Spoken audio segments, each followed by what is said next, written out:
नमस्कार दर्शक बंधु आज किसी गुरुत्वपूर्ण खबर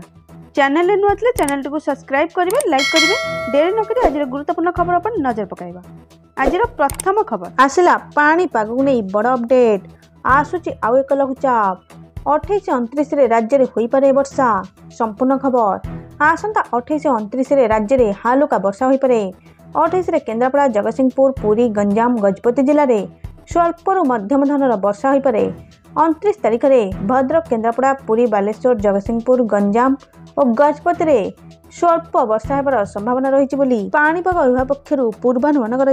सूचना मुताबक पुणी बंगोपसागर में दाना बांधिला आउ एक बात्या मौसुमी अपसारण पर सृष्टि होगाक जाउछि द्वितीय बात्या एने पाणीपाग विभाग पक्षर बड़ सूचना दी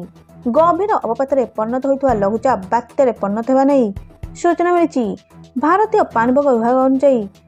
बात्या दानार प्रभाव एजाए मनरू लिभि नथिबा बेले बंगोपसागर में डराइलाणी आउ एक बात्या यह गभीर अपपात परिणत होता लघुचाप बात्यार परिणत होगा नहीं सूचना दी पाणीपाग विभाग पक्षर जहाँकि सूचना मिली। परवर्ती सूचना सुभद्रा योजना को नहीं आसला बड़ अपडेट संपूर्ण खबर सुभद्रा योजनार आवेदन आसला बड़ डेडलाइन आसंता वर्ष मार्च 7 सुधा नाम पंजीकरण करें आवेदनकारी मार्च 8 रे मिलिबो द्वितीय किस्ती टंका आज यही घोषणा कर उप मुख्यमंत्री प्रभाती परिड़ा सूचना मुताबक आसंता मार्च 7 तारीख रे सुभद्रा प्रथम किस्ती रे शेष पर्याय टंका लोकों अकाउंट को आसीबो आउ मार्च 8 तारीख रु द्वितीय किस्ती टंका मिलिबो बोली कुहाଯାଇଛି। आहुरी भी कुहाଯାଇଛି सुभद्रा टंका आसी नथिले हुअंतु नाही व्यस्त निश्चिंत मिलिबो टंका बाद पड़िथिबा आवेदनकारी मध्यरु 25% सामिल होइचंती जो महिला माने टंका पाई नांती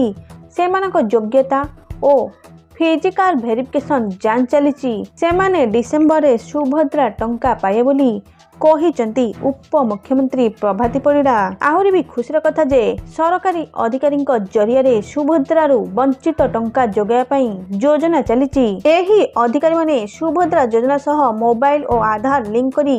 सेमानक अकाउंट को टंका किपरि आसीबो ताहाकू एक्टिव करिवे जहाँकि सूचना मिली। परवर्ती सूचना पैन कार्ड को नहीं नुआ नियम आसला संपूर्ण खबर पैन कार्ड को नहीं आसी बड़ अपडेट पैन कार्ड बदल रूपरेख बेकार हो पुराना कार्ड एथर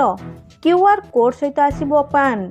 केंद्र कैबिनेट पैन कार्ड को अपडेट करने को जाउछंती एने सोमवार पैन 2.0 मंजूरी मिली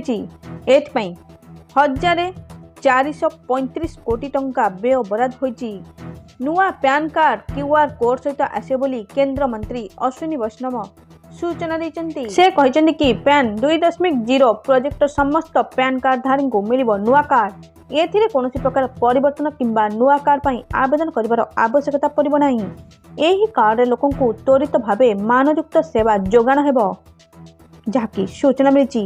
एथिला आज किछि गुरुत्वपूर्ण खबर थैंक यू ऑल।